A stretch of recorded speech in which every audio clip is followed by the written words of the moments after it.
Today I'm taking you with me to 3 house viewings in Sweden. Welcome! From a little too expensive to dirt cheap, join me and my dog Vicky woof, woof, on our way to find a new home in Sweden. But an end to all of this is near. Watch till the end to see what will happen. But first, 3 Swedish cottages that I can afford with my limited budget. Each house in this episode left a real surprise for me and possibly for you too. House number 1, for example, will likely be the most sensational for you. But then the journey even gets sweeter. And finally, a mad-making cliffhanger ending this video. So, let's get straight to house number 1. And what is so sensational about it? As you may know, I have gotten thousands of comments on my previous videos. You have become a real community of subscribers and commenters. And through the comments I have learned a little about you. I know that many of my subscribers also watch another YouTube channel named Roaming Wild Rosie. Rosie is renovating her red Swedish cottage. But in her early videos, where she was looking for a cottage herself, she gave a hint of where in Sweden she lives. For each house she viewed, she listed the län. A Swedish län is what you call a state in the US and a province or territory in Canada. And my house number 1 today is in the same län as hers. Okay, let's look at house number 1.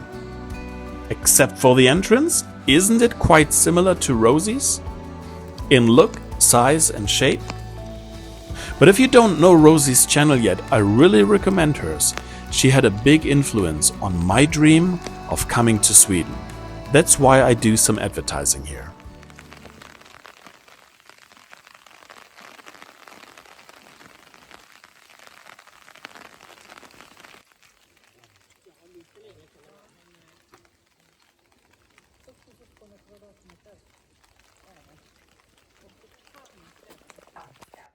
Jag har inte suttit ut med information.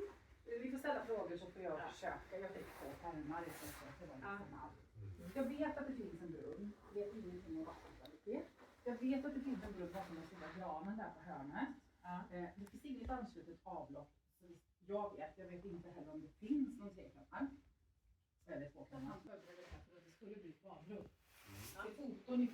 It may appear as if it is bright outside, but it wasn't. It was really dark outside. There was barely any light in the house, and so constantly the camera went out of focus. I'm now using the flashlight from another cell phone, as you can see in the reflection in the mirror.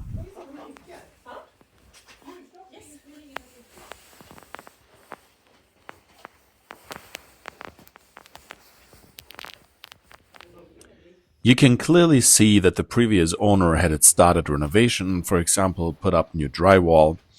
But the thing is, he passed away, and that is also the reason why the house is for sale at this particular time. The fireplace is gone. You can still see the hole in the wall that is filled with insulation.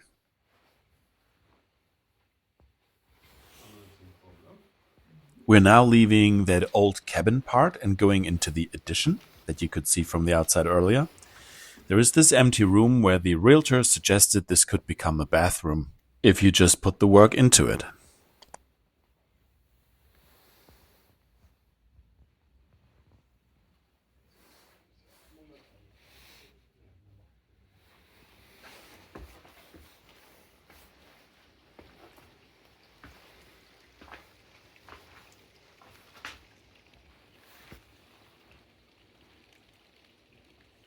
There is a sink and a water tap, but the realtor didn't know anything about water and sewer. Also, you can see a microwave here, an electric stove, and some other cords. So power is available as well. I gotta tell you, I really struggled to come up with a decision on this house. The structure seems to be good, but the amount of renovations and upgrades needed seem quite a lot for the price. Also, the property has a little forest, But then the wider area around the house is mostly agricultural land. No forest to spend time at and go on walks with Vicky. You live on a property that is like an oasis, but outside of it, it's like a desert. There's just not much to do. So I'm torn between the charm of the property and cottage and the not so ideal location and surroundings on the other hand, plus the high price in contrast to the work it needs. So in my eyes, a good approach might be to see if there will be any bids, and if not, to place a bid lower than the asking price. There was another party at the viewing, and the realtor also mentioned that this viewing was just the first, with more to come. Unless somebody would offer a good price now. But I feel that bidding low now would signal a general interest and thus push the realtor to keep advertising for more. Whereas not bidding yet could make them question if they can spark any interest at all. It might be smarter to not reveal my interest just yet. That would be my strategy. And in the meantime, I can further think about it, how the not so ideal location and the work it needs make me feel.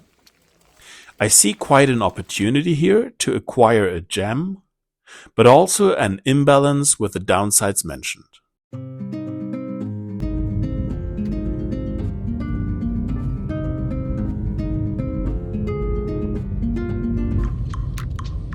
With house number 2, I went to the viewing not knowing if the house would be big enough for me. The photos of the outside in the listing suggest the second floor, but it can't be high.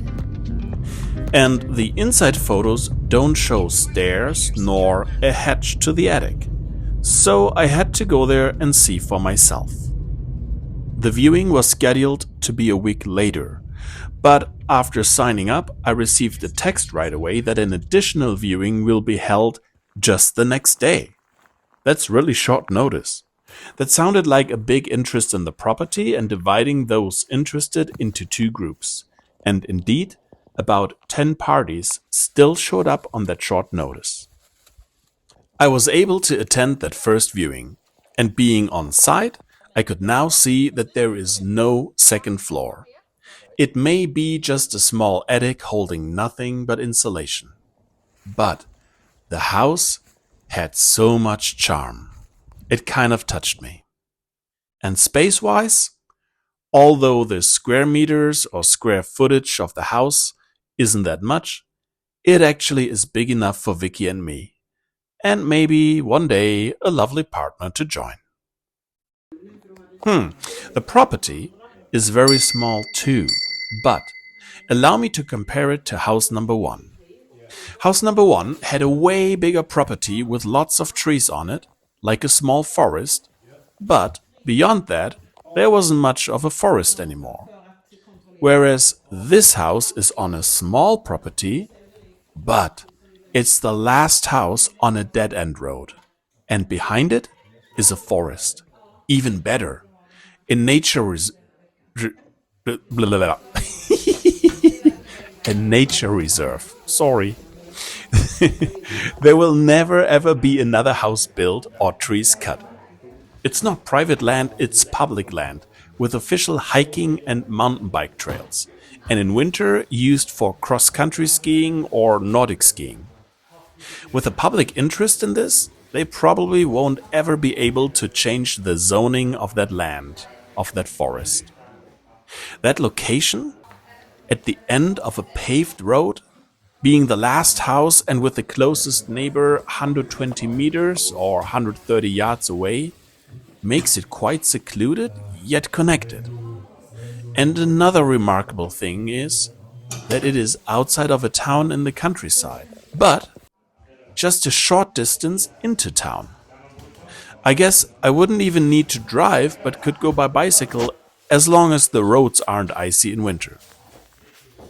The house is in pretty good condition, and an inspection revealed only general maintenance issues. For example, the old roof should be redone, but no water leaking through.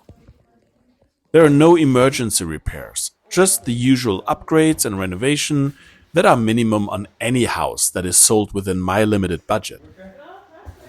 I decided to take some time to think about it, and I couldn't get out of my head the proximity to the nearest town while the property felt remote.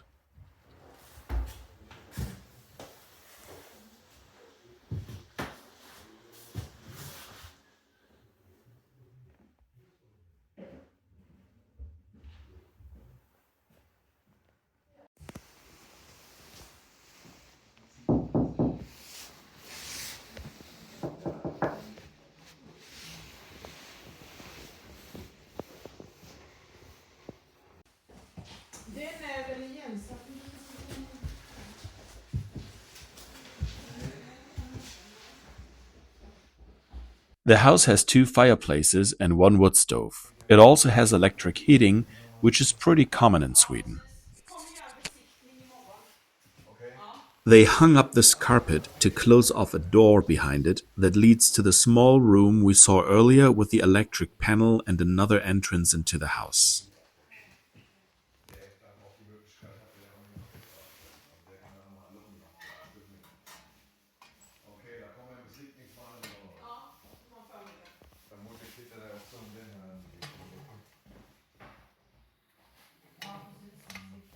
Honestly, personally, I'm not really a fan of this disco-like wall, but if I had the money, I would get a new kitchen regardless. I would really love to have a new modern kitchen.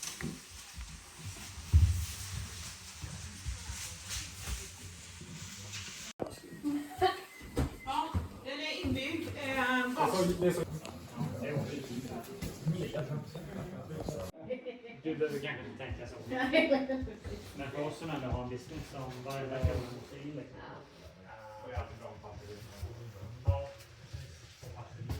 Hyfsat passiv här. I alla fall. It was really crowded inside, so I was happy to be back outside. It appears to me that there is the water pump here, the well and the water pump for it.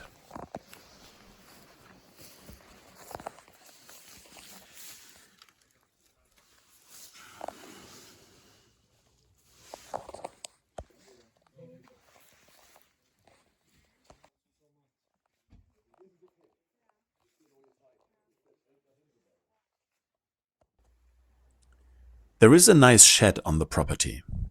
Have I ever mentioned that I would love to have chickens? Bark, bark, bark, bark, bark. And they eat ticks. I just have to train Vicky not to chase the chicken.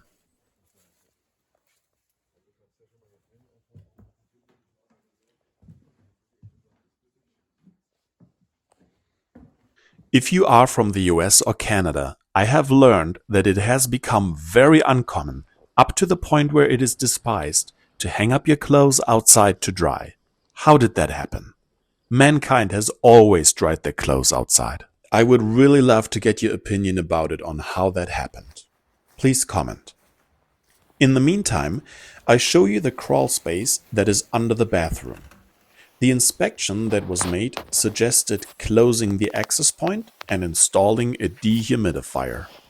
Oh, and not to forget a vapor barrier on the ground. Okay, let's sum everything up because there's so much to say about this house.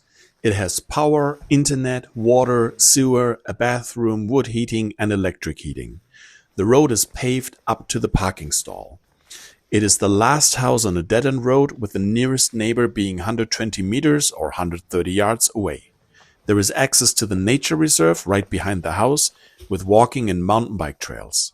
The location feels remote, but it is only 5 kilometers or 3 miles into town where you find a grocery store and other services. For the little renovation and repairs it needs, the price is decent, but the competition is high. Have I mentioned the path into the woods right behind the house? And this is the exact point where my heart ached that I didn't bring Vicky.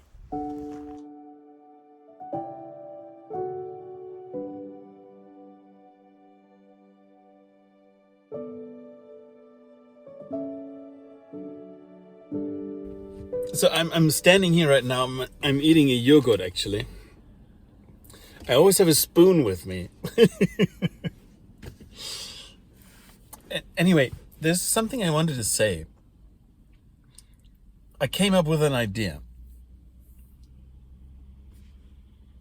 I went to the viewing. The viewing was still kind of wrapping up, and I went to this hiking trail in the back. I left Vicky at home. I regret it. She would have loved it. But anyway, it is what it is. So now I'm here and I had my lunch. And now I came up with an idea. I will go back. I should be all by myself then. And then I can just, I don't know, let it sink in. Yeah. That's what I'm gonna do. On my way back to the house, I couldn't resist to stop at a loppis. This is the Swedish name for second-hand stores. The word is also used for garage sales. So when you see a sign saying loppis, it may direct you to a private property where vintage things are often set up for sale in a barn. In this case, it was a store. Whereas in Canada and the US, pawn shops are very common, in Sweden it's second-hand stores.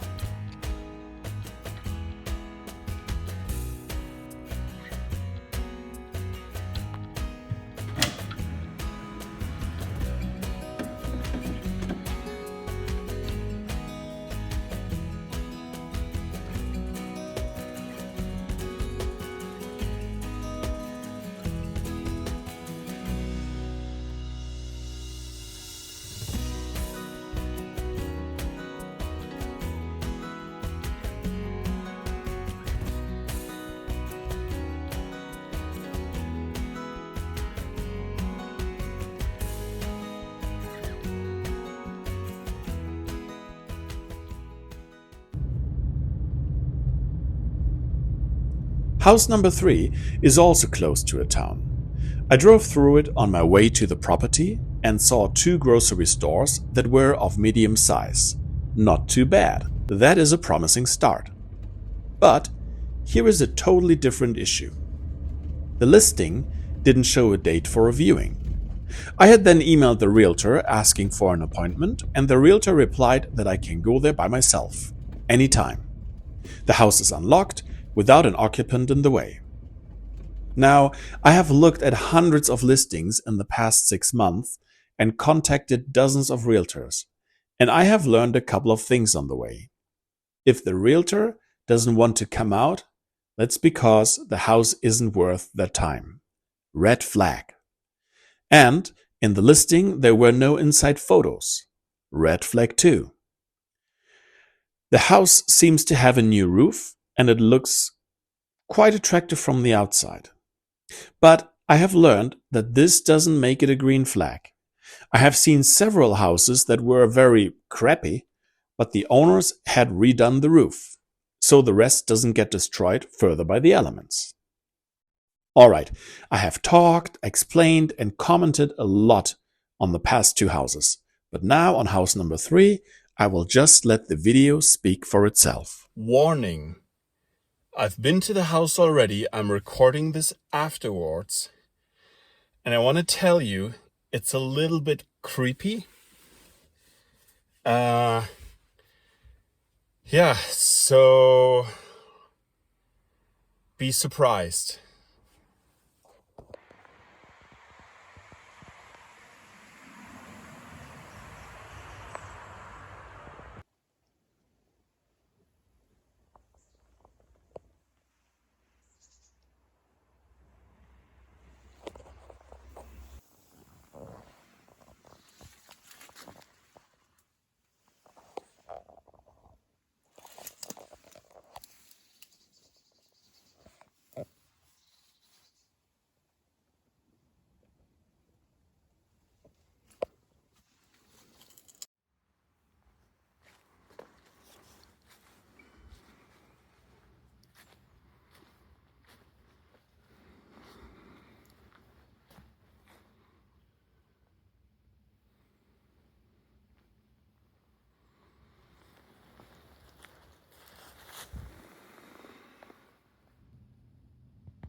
Hey, hey.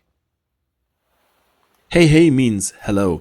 And I called that a couple of times because I wasn't sure if there's somebody there, like a squatter or who knows. So, yeah, I was really hesitant to go inside. And you were seeing it correctly. There was a window, which we saw that in the beginning, that was open all the time. A window smashed in, window panes cracked. So the house is in really bad condition.